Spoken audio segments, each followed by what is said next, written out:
Cell division and cell cycle. Okay, तो सबसे पहले लेंगे अपने सेल डिवीजन और cell cycle and division.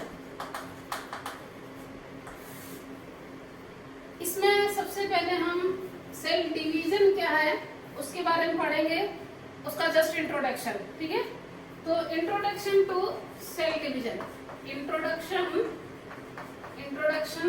To cell division.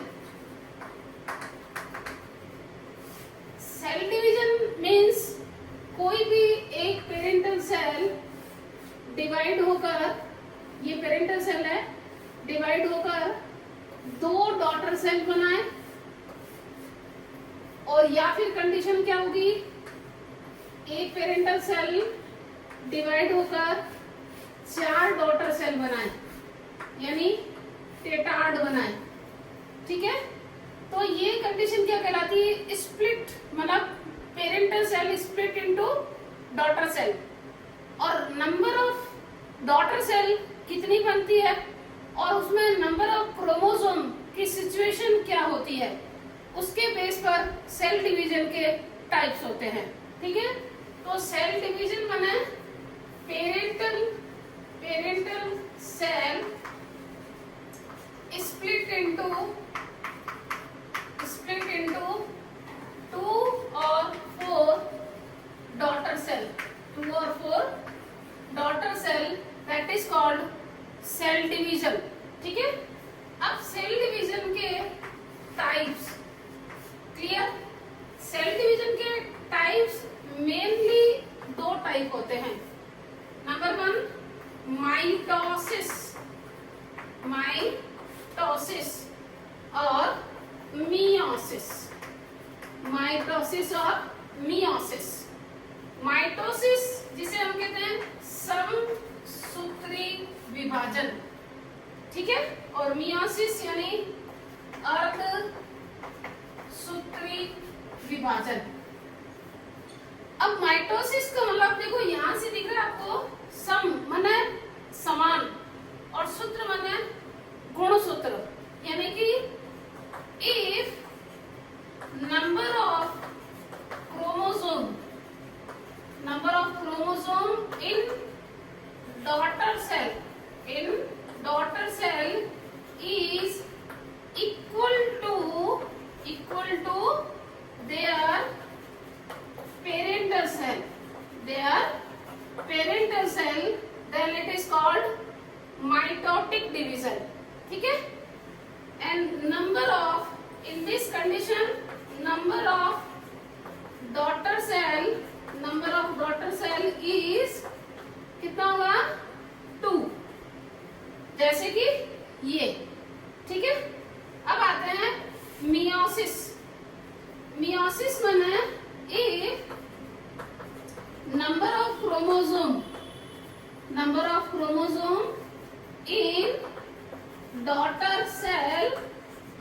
in daughter cell is just half as compared to their parental cell। ठीक है, तो अर्धसूत्री यानी गुणसूत्रों की संख्या आधी किसके कंपैरिजन में, पेरेंटल सेल की तुलना में, तो दैट इज कॉल्ड मियोसिस।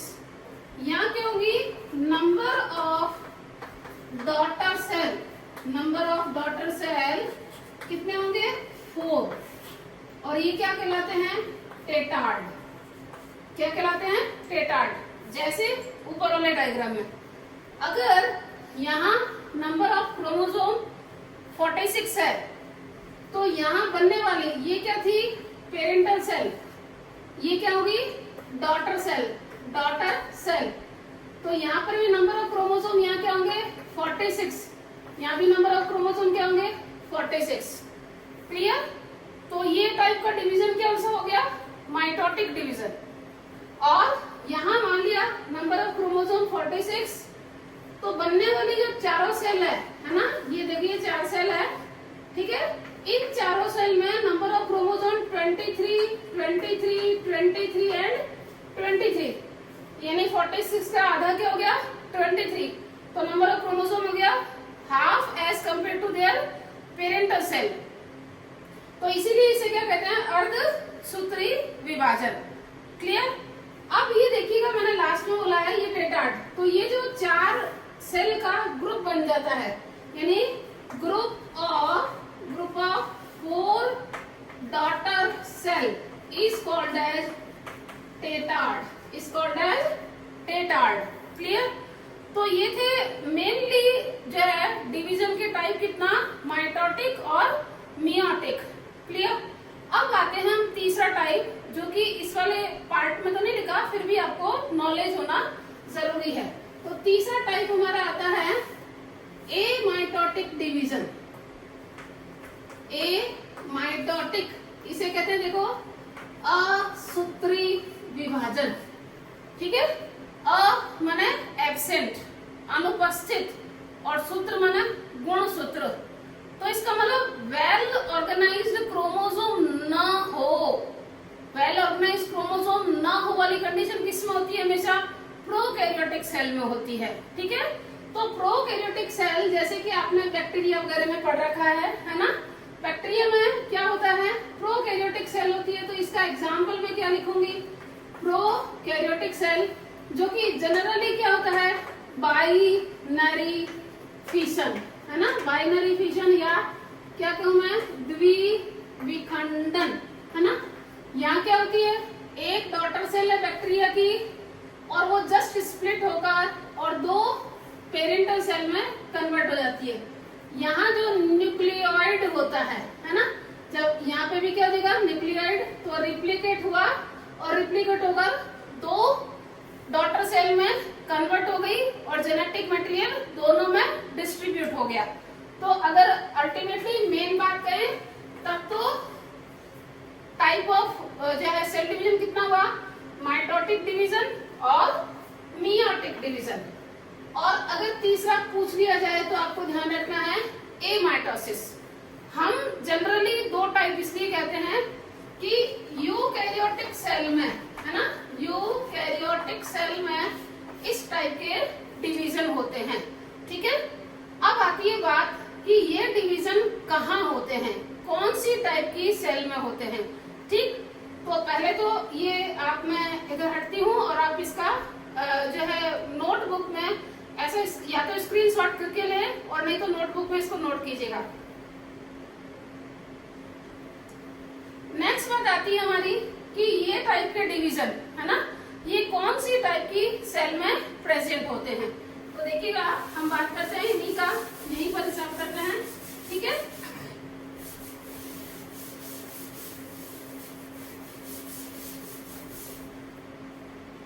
अब देखिएगा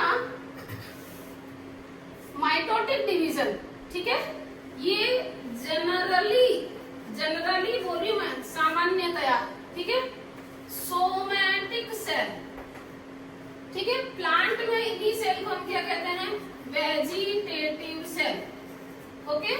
माइटोटिक डिवीजन सोमैटिक सेल या वेजिटेटिव सेल उन्हें कहते हैं जो हमारी पूरी होल बॉडी बनाती है। प्लांट हो तो भी बॉडी बनाती है और एनिमल है तभी होल बॉडी सोमैटिक पार्ट बनाती है। तो उनमें जो डिवीजन होते हैं वो कैसे होते हैं हमेशा माइटोटिक डिवीजन होते हैं। ठीक है। जबकि जो जनरेटिव सेल है, जनरेटिव का मतलब क्या कहना चाह रही हूं मैं, जनरेटिव का मतलब ये है स्पर्म मदर सेल, है ना, स्पर्म मदर सेल, ओवा मदर सेल, ओवा मदर सेल, है ना। इसी तरह प्लांट का बोलूं तो स्पोर मदर सेल, है ना। स्पोर मदर सेल आपको पता है स्पोर 2 टाइप के होते हैं, माइक्रोस्पोर और मेगास्पोर। तो माइक्रोस्पोर मदर सेल और मेगास्पोर मदर सेल। ठीक है। तो कुल मिलाकर मेरे कहने का मतलब गैमेट यहाँ जब कहेंगे, जब इस कंडीशन में बोलेंगे एनिमल की कंडीशन में, तब तो इसके लिए वर्ड क्या आएगा, इसके लिए वर्ड क्या आएगा गैमिटोजेनेसिस। क्या कहेंगे गैमिटोजेनेसिस। ठीक है। और जब हम प्लांट के रेफरेंस से बोलेंगे तो इसको क्या कहेंगे, स्पोरोजीनेसिस। ठीक है, तो इसलिए इस टाइप के डिवीजन को हम गैमेटिक मियोसिस कहते हैं। क्या कहते हैं, गैमेटिक मियोसिस। जबकि इसको क्या कहते हैं हम, स्पोरिक मियोसिस, स्पोरिक मियोसिस। अब देखिएगा अगला एक बात विशेष रूप से ध्यान रखना है कि मियोसिस हमेशा ही देखो जनरली हमेशा प्लॉइडी के बेस पर, है ना, प्लॉइडी मतलब क्रोमोसोम की कंडीशन, केवल एक ही जीन के एक ही टाइप का क्रोमोसोम है, यानी या तो मैटरनल होगा या पैटर्नल होगा, तो उसे कहेंगे क्या, हैप्लॉइड नंबर ऑफ क्रोमोसोम, जिसे हम क्या कहते हैं, किसी भी ऑर्गेनिज्म का जीनोम कहते हैं। और अगर मेरी बॉडी की सेल में मैटरनल और पैटर्नल, मेरी मदर और फादर दोनों के हैं, तो उस कंडीशन को क्या कहते हैं, डिप्लॉइड कहते हैं। ये तो क्या कहलाती है, हैप्लॉइड, और ये कंडीशन क्या कहलाती है, डिप्लॉइड। ठीक है, तो ध्यान रखेंगे आप, अर्धसूत्री यानी मियोसिस डिवीजन जो हमेशा किसमें होगा, डिप्लॉइड में, हैप्लॉइड में इस टाइप के डिवीजन नहीं होते। ठीक है, ये किसमें होते हैं, only in diploid cell, only in diploid cell. ठीक है, हैप्लॉइड सेल में ये क्या होते हैं, एब्सेंट। क्या होते हैं, एब्सेंट, क्योंकि हैप्लॉइड है इसका मतलब नंबर ऑफ क्रोमोसोम तो वैसे ही हाफ हो चुके हैं। ठीक है, इसलिए उनमें वापस मियोटिक डिवीजन नहीं होता है। ठीक है, जबकि जो माइटोटिक डिवीजन होते हैं वो क्या होते हैं, माइटोटिक डिवीजन जो है वो हैप्लॉइड में भी होते हैं, एज वेल एज इन क्या, diploid cell, as well as in diploid cell. तो माइटोटिक डिवीजन हैप्लॉइड में भी होते हैं। अब इस रेफरेंस में आप कैसे बात याद रखेंगे, देखिएगा मैं ये कहना चाह रही हूँ कि अगर मैं प्लांट की बात की, यदि ध्यान रखिएगा, ठीक है, अगर मैं प्लांट का एग्जाम्पल ले, किसकी बात करी, मैं एग्जाम्पल लेने की बात कर रही हूँ। ठीक है, प्लांट का एग्जाम्पल ले तो मैं algae, bryophyte, pteridophyte, gymnosperm and angiosperm, यहाँ देखिएगा मेन प्लांट बॉडी क्या होती है, एन। इसका मतलब क्या हो रहा है, एन में माइटोटिक डिवीजन हो रहा है ना, एन में माइटोटिक डिवीजन हो रहा है, जबकि इनकी मेन प्लांट बॉडी क्या है, 2n। तो इसका मतलब यहाँ 2n में माइटोटिक डिवीजन हो रहा है। ठीक है, 2n में माइटोटिक डिवीजन हो रहा है। इसका मतलब जो माइटोटिक डिवीजन होते हैं वो हैप्लॉइड और डिप्लॉइड सेल दोनों में ही होते हैं, लेकिन जो मियोटिक डिवीजन होते हैं वो डिप्लॉइड में ही होते हैं। अब आपके दिमाग में अगर टेट्राप्लॉइड और हेक्साप्लॉइड हो सकते हैं तो वो हो सकते हैं, बट वो सभी आर्टिफिशियल कंडीशन है। नेचर में या तो हैप्लॉइड सेल होती है या डिप्लॉइड सेल होती है। एक्सेप्शनली नेचर में आपको पता है 3n सेल एक ही जगह प्रेजेंट होती है, कहाँ, एंजियोस्पर्म के एंडोस्पर्म में। तो वो केवल एक पर्टिकुलर एग्जाम्पल है, अदरवाइज या तो हैप्लॉइड होती है या डिप्लॉइड होती है। ठीक है, तो हैप्लॉइड में तो क्या होता है, माइटोटिक डिवीजन तो हैप्लॉइड और डिप्लॉइड दोनों में होते हैं, लेकिन मियोटिक डिवीजन किस में होते हैं, केवल डिप्लॉइड सेल में होते हैं। तो वे डिप्लॉइड सेल, देखो सभी डिप्लॉइड सेल में नहीं, वे डिप्लॉइड सेल जिसमें क्या हो, माइटोटिक डिवीजन हो, उस डिप्लॉइड सेल को हम क्या कहते हैं, ध्यान रखिएगा, उस डिप्लॉइड सेल को हम मियोसाइट कहते हैं। ठीक है, उसे हम क्या कहते हैं, मियोसाइट, यानी कि मियोसाइट ऑलवेज क्या होगी, ऑलवेज डिप्लॉइड होती है।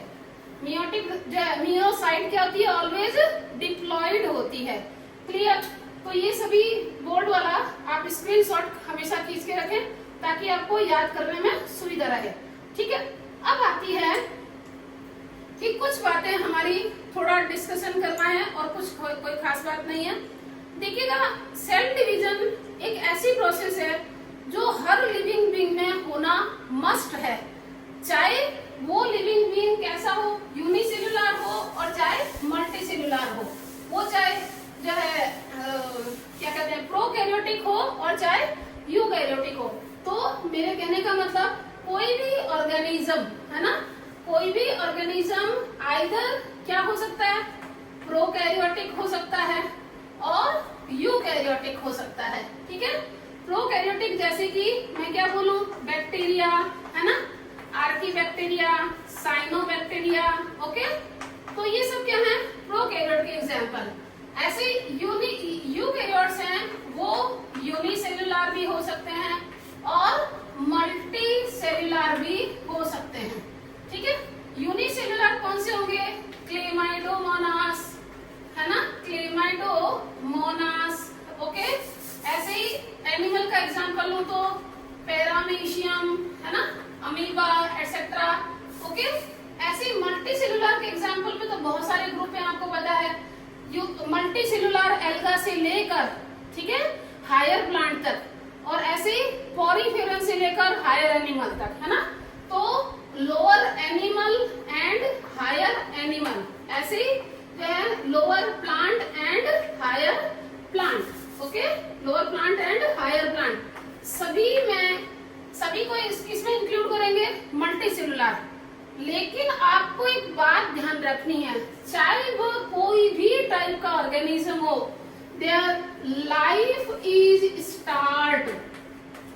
Life is start from only one cell.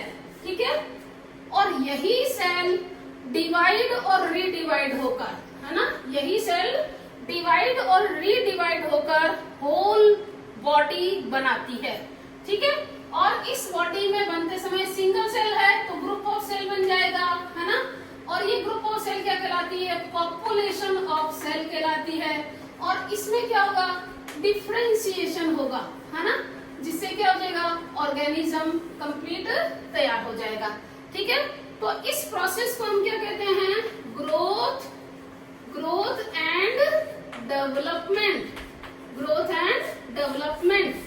यानी किसी भी होल ऑर्गेनिज्म को जो है कंप्लीट बॉडी स्टार्ट तो हुई सिंगल सेल से, फिर ये सेल डिवाइड और रीडिवाइड हुई, और फिर उसमें डिफरेंशिएशन, या एनिमल में बोले तो ऑर्गेनोजेनेसिस हुआ, और उससे होल ऑर्गेनिज्म कंप्लीट तैयार होता है, जिसे हम क्या कहते हैं, डेवलपमेंट कहते हैं। ओके, ये था एक जनरल इंट्रोडक्शन किसका, सेल डिवीजन का।